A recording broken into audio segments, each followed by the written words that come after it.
part of the trip. Final part, third part. Okay, so we then went from Austin to Roswell. because we would have gone all the way to Sedona. Get off the interstates. Find routes that aren't on the interstates. It's the most picturesque countryside we see. And New Mexico, that part between New Mexico and Texas has some stunning countryside. I mean, it's empty, but for us, arid, empty. We're not used to that though. We're not used to that, and we were awestruck. But that was because we've got these interstates. I've never seen the sky look so big. Oh my God. Yeah, that was the scale of it was epic, but driving at night wasn't great. No, because it's just so empty on the roads. That's and it. You see only like one car every hour. It just felt very monotonous. But Yeah. I think like so driving during the day, not only are you going to get some amazing sights if you go off the interstate, but just like it just feels better. Being on the open road, nothing around, sun coming down, and playing some good music and chats amongst friends, and that's, I would say, from that part of the trip to Roswell and then on to Sedona, that's where we had that. Yeah, That American road trip experience was there. But the first stop was Roswell still. Yeah, it was. So we decided to make a pit stop, and from a young age, I've always had a bit of a fear of UFOs, extraterrestrials. You looked at me there for a little bit like you were checking that I wasn't an extraterrestrial. I was open to the idea. It was more curiosity and intrigue of staying in a place that was had a not a history, but just like there was this mythology of aliens that crash landed Roswell Area 51. Yeah. And it's weird because the town doesn't hide the fact that it's an alien town. No. But they were still a little bit weirded out about us celebrating. We got that vibe anyway. If we had a picture outside one of the hotels with an alien there, they'd be like beeping it. I like it. But yeah, I didn't have a very nice sleep because I honestly thought I'd be abducted, taken for the night, and then you would have woke up and it'd be a 3-man road trip. And I would have been getting probed. That made some great vlog material. That would be a great location for a frontman vlog on top of a spaceship. Yeah. So I'm in the we'll be getting the big views there. They haven't got a blackboard to do a little logo on that, but this will do. Yeah, so all in all, it wasn't great. I expected to, like, for the big light to be flashing and, you know, an alien to be at my end of my bed, but all it was just Nathan. It's just the Yorkshireman. In many ways, much scarier. In many ways. Yeah, so that was Roswell. That was really more of a pit stop than anything else. And then we headed over to Sedona, which had special significance for Vish. Yeah, one, it looks like it's bedrock in the Flintstones. It's on a.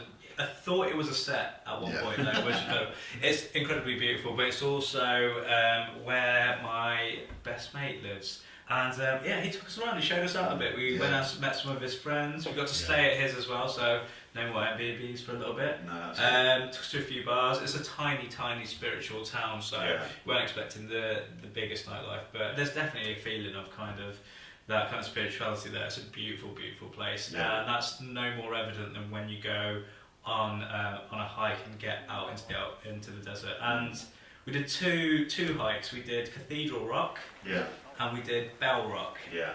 Both were incredibly steep and had a lot of scrambling.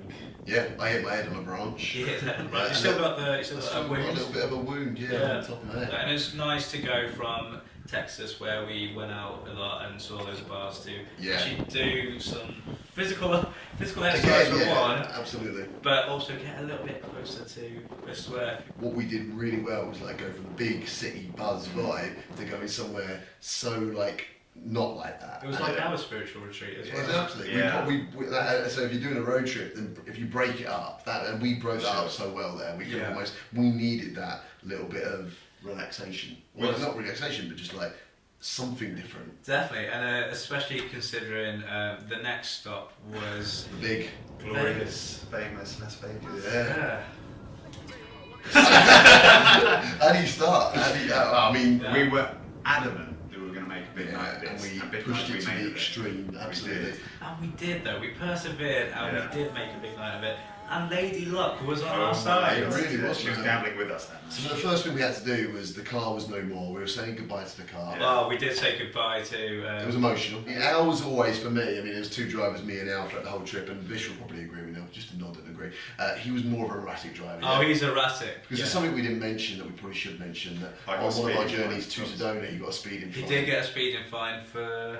Speeding. Yeah. And we just put Aerosmith Don't Wanna Miss a Thing on, so I kind of put my foot down and we're all singing. He really did not miss a thing, did he? He really didn't. I think what was really impressive, and I've told a few people since coming back from Vegas, is the amount we managed to do in the short space of time we did it, and how much of a good night we had on a Sunday. Yeah. So first of all, the priority was to check out the fountains. Yeah. And we walked into Bellagio, and some woman who was just finishing a shift working in the restaurant in the Bellagio said the best place to watch it was through almost the back door of a restaurant. Yeah. And their private balcony. Private balcony, really posh, and we were like, do you know what? Let's do it. So we walked through. We had our Bud Lights. With our Bud Lights. Yeah. With our Bud Lights. Oh, there it is. There. Well, Bud Lights. They were bigger than this because everything in America. Everything in America is bigger than this.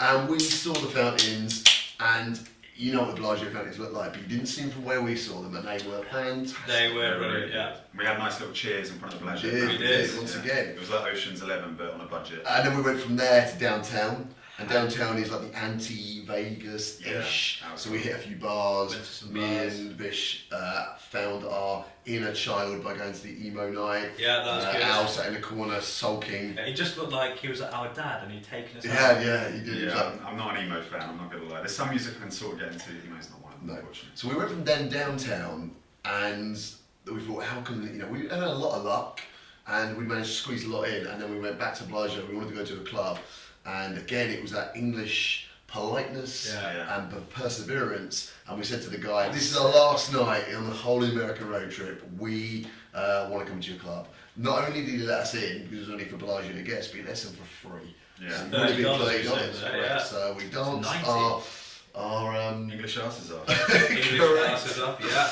And actually, it was surprising, given it was a Sunday night, again, it was pretty busy. Pretty good. And then we went to have a little gamble. We had a little gamble. Yeah, I was like your spotter, and then I was just like giving Vish some motivational shoulder rubs, and you were winning well.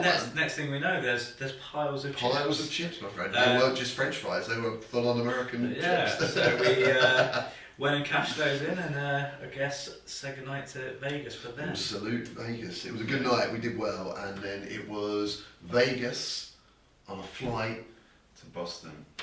Which I think at the time, we sort of felt like Vegas was the end of it. Yeah, this was kind of homecoming part one, wasn't it? Yeah, but we managed to find a cheap flight home in Norwegian Air from Boston as opposed to from New York. So it's like, let's get another city in there. Yeah. And I think it's fair to say that was a good decision. I really like Boston. I thought it's probably the most British of the places. I would say so, yeah. But it was so cool walking around Harvard and MIT. Yeah.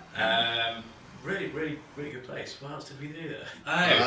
We all went to get tattoos. That was sort of our way of rounding it off. We got a little paper airplane tattoo each. Paper airplane was like signifying like a good journey that comes to an end. Took flight. And then ends up in a waste paper bar.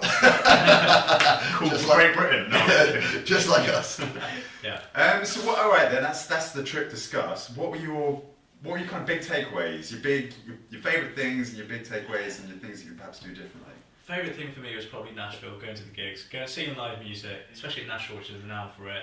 Seeing where country music was born, that was brilliant. Really enjoyed that. For me, it was actually probably being out in the sticks in Tennessee when we were just driving away from Nashville, and we just kind of found that small town America you kind of see in the films, but we totally weren't expecting it. Yeah. And we got out, we experienced it. Took one too many photos for my liking, but it was just, it really felt raw. So it's called McMinnville. McMinnville, Yeah. okay, well McMinnville, I hope we don't increase your tourism tenfold because it would take away what the charm of that little town was, but it was everything you expect, and it was really one of those moments where you're like, yeah, this feels like we're doing a road trip. We're not in the big cities, we're out in the country, and I'm really living it. Mine was when we were driving from Sedona to Vegas, and we hit an unbelievable sunset. And not only did we stop and take pictures, but it was just a moment for me that was just like encompassed the road trip. Yeah. Like open road, sunset, and then we hit Vegas. Yeah. The lights, the neon,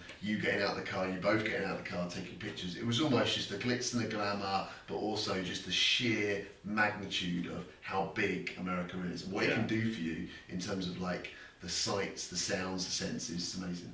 So on the flip side of that, what are we thinking in terms of either a negative or something perhaps we'll do differently if we do it again, or if someone else was to do it? I don't know if it's a negative or whether it's something I'll do differently, but America is not like Britain at all. There's no other country like it. It's so strange in a way, and I think just be very open to those differences. Otherwise, I guess they can be quite overwhelming, especially when you go from the east coast to the west and through the south and meet all those different people in those different places.